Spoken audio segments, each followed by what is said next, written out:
जय श्री माता रानी। जय माँ विजय सेन चैनल में आप सभी का स्वागत है। आज हम आप सभी के लिए नित्य प्रति की पूजा पाठ के बारे में बताएंगे कि जो लोग नित्य प्रति अपनी पूजा पाठ नहीं करते हैं तो उनके लिए किस तरीके से नित्य प्रति पूजा पाठ करनी चाहिए। हर सुबह और शाम उनको वो पूजा पाठ करनी चाहिए, जिससे उनके जीवन में संतुलनता बनी रहती है और उनकी जो ऊर्जा होती है वो भी बनी रहती है और उनके जीवन में किसी भी प्रकार की कोई भी दिक्कत समस्या नहीं आती। क्योंकि जो नित्य प्रति पूजा पाठ की जो ऊर्जा होती है वो कहीं ना कहीं उनके जीवन में संतुलनता बना के रखती है और उनके जीवन में किसी भी प्रकार का कोई उतार चढ़ाव नहीं होने देती है, ना ही उनके जीवन में किसी भी प्रकार की कोई विपरीत परिस्थितियां ज़्यादा मात्रा में आने देती। तो हर व्यक्ति को नित्य प्रति अपनी पूजा पाठ अवश्य करना चाहिए। ऐसा नहीं कि आप कोई साधना करते हैं तो 11 दिन की जैसे आपने साधना की तो आपने सिर्फ 11 दिन की साधना कर ली, उसके बाद अगर आपने बीच में किसी कारणवश आपको साधना करने का समय नहीं मिला तो उसमें आपने अपनी जो नित्य प्रति पूजा पाठ है वो भी नहीं की। तो इस तरीके से आपके जीवन में उतार चढ़ाव आ सकते हैं, आपके जीवन में विपरीत परिस्थितियां उत्पन्न हो सकती हैं,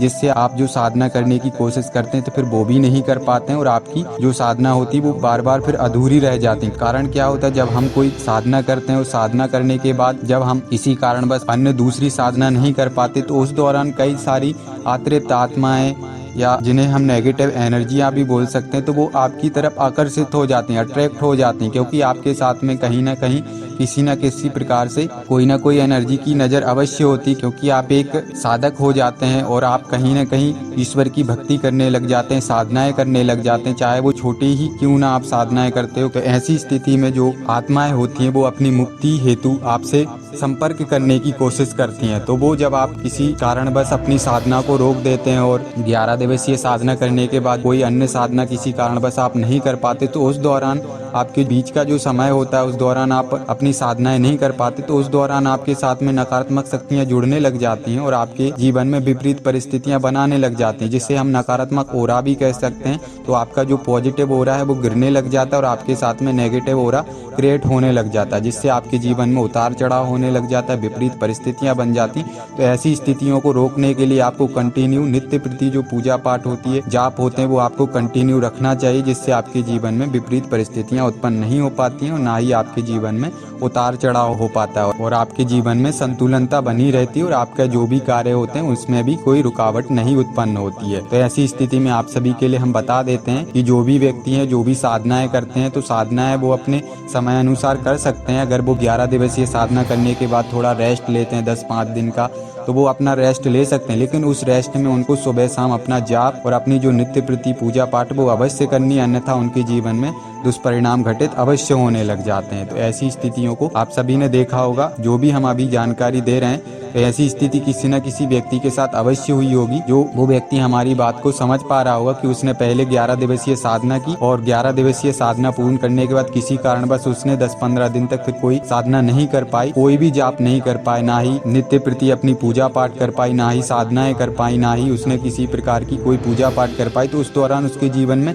विपरीत परिस्थितियां उत्पन्न होने लग जाती, उसके जीवन में उतार चढ़ाव होने लग जाते, उसका मानसिक संतुलन थोड़ा विपरीत सा हो जाता है और उसके जीवन में थोड़ी समस्याएं ज्यादा आने लग जाती हैं। तो वो सोचता है कि ऐसा क्यों हो रहा है। तो उसी संतुलनता के लिए आपको बीच में जो भी आप साधनाएं करते हैं तो वो साधनाएं करते रहिए, लेकिन उस साधना के दौरान अगर आप अन्य कोई दूसरी साधना नहीं कर पाते तो उस दौरान आपको कंटिन्यू जाप अवश्य करते रहना है। सुबह शाम जो भी आपसे जितना भी जाप बनता है, जो भी आप नित्य प्रति पूजा पाठ बनती है वो अवश्य करना है। तो वो हम कुछ आपको बता देते हैं किस तरीके से आपको जाप करना है, किस तरीके से आपको अपनी नित्य प्रति पूजा पाठ करनी, ताकि आपके जीवन में संतुलनता बनी रहे और आपके जीवन में विपरीत परिस्थितियां उत्पन्न ना हो पाए। अन्यथा कई लोगों के साथ ऐसा हो चुका होगा जो हमारे वीडियो को देखने के बाद समझ जाएंगे कि उनके जीवन में ऐसी बहुत सारी विपरीत परिस्थितियां उत्पन्न होने लगी होंगी जब उन्होंने कोई साधना की होगी और उस साधना को करने के बाद किसी कारणवश लंबे समय तक दूसरी कोई अन्य साधना नहीं की होगी, तो उस दौरान उनके जीवन में काफी ज्यादा दिक्कत समस्याएं उत्पन्न होने लगी होंगी और साथ ही साथ विपरीत परिस्थितियां उनके जीवन में काफी उतार चढ़ाव होने लगे होंगे। तो इसका कारण यही होता है कि आपको कंटिन्यू कहीं ना कहीं थोड़ा बहुत जाप आपको सुबह शाम अवश्य करते रहना और अपनी जो नित्य प्रति पूजा पाठ है तो वो भी करते रहना, जिससे आपके जीवन में संतुलनता बनी रहती, पॉजिटिव एनर्जी आपके साथ में बनी रहती, पॉजिटिव ओरा आपके साथ में बना रहता, जिससे कोई भी विपरीत परिस्थिति आपके साथ में नहीं घटित हो पाती, ना ही कोई नकारात्मक शक्तियां आपके साथ में जुड़ पाती हैं। तो अब हम आप सभी को बता दें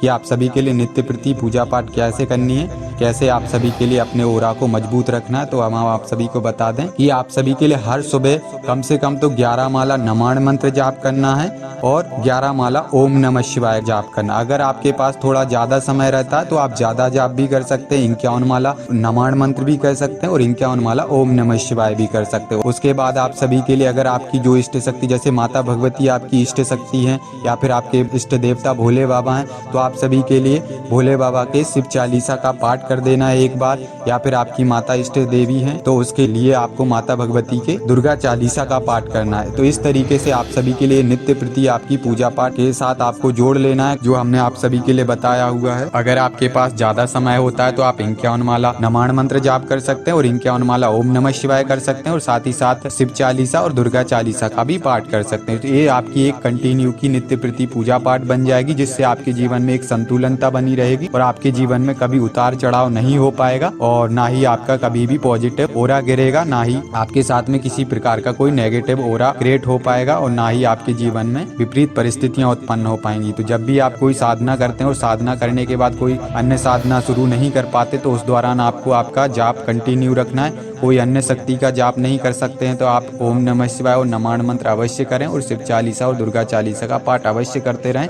जिससे आपके जीवन में किसी भी प्रकार की कोई भी विपरीत परिस्थिति नहीं उत्पन्न होती और ना ही आपके जीवन में किसी प्रकार की बहुत ज़्यादा समस्याएं उत्पन्न होती हैं। तो अगर आप सभी को हमारे द्वारा दी हुई जानकारी अच्छी लगी हो तो वीडियो को लाइक कर दीजिए और हमारे इस वीडियो को ज़्यादा से ज़्यादा शेयर कर दीजिए, ताकि उन सभी लोगों तक ये जानकारी पहुंच सके जो लोग इस तरीके की स्थितियों परिस्थितियों में फंसे हुए हैं। आप सभी के लिए जय श्री माता रानी।